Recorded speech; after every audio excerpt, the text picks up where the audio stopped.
President Trump, as we know, has had a conference call with governors, and some of that audio has come out, and we're using it. And in it, he says to governors, he says, you're weak. He says, many of you should be, not showing this weakness. We're laughing stocks. You need to dominate. You need to dominate.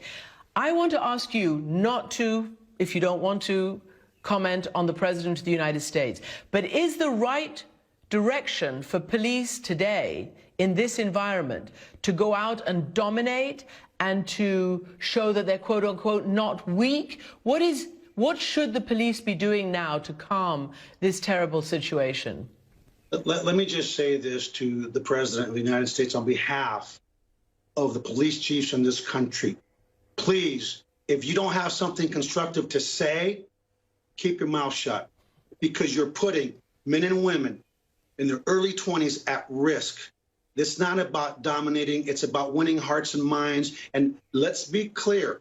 We do not want people to confuse kindness with weakness, but we don't want ignorance to ruin what we've got here in Houston. And speaking for my colleagues across the country, where their officers are being injured, community members are being injured, if you don't have something to say, like Forrest Gump, then don't say it, because that's the basic tenets of leadership, and we need leadership now more than ever. And it hurts me to no end, because whether we vote for someone, we don't vote for someone, it's still our president. But it's time to be presidential and not try to be like you're on The Apprentice. This is not Hollywood. This is real life, and real lives are at risk. And I ask the American people to please join with the police, stand together. Let's shift this to where it needs to be, to the voting booth. Pay attention to the hearts and of the people that we elect. And the reason this stuff happens is because too many people right now in this country that are throwing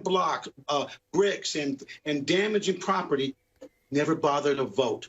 So you have a choice. Lift up your voice, be heard in the voting booth, and continue to march peacefully.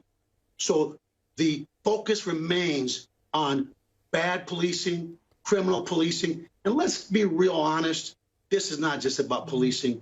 It's about society and this disproportionality of the things going on in our country, from education to health to food to everything that we all as human beings hold near and dear. So please, please don't react to that.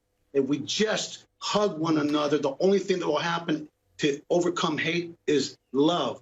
And love and engagement. Let's engage and let's do what we can control, which is our own actions, our own hearts, and exercise without fail our right to vote.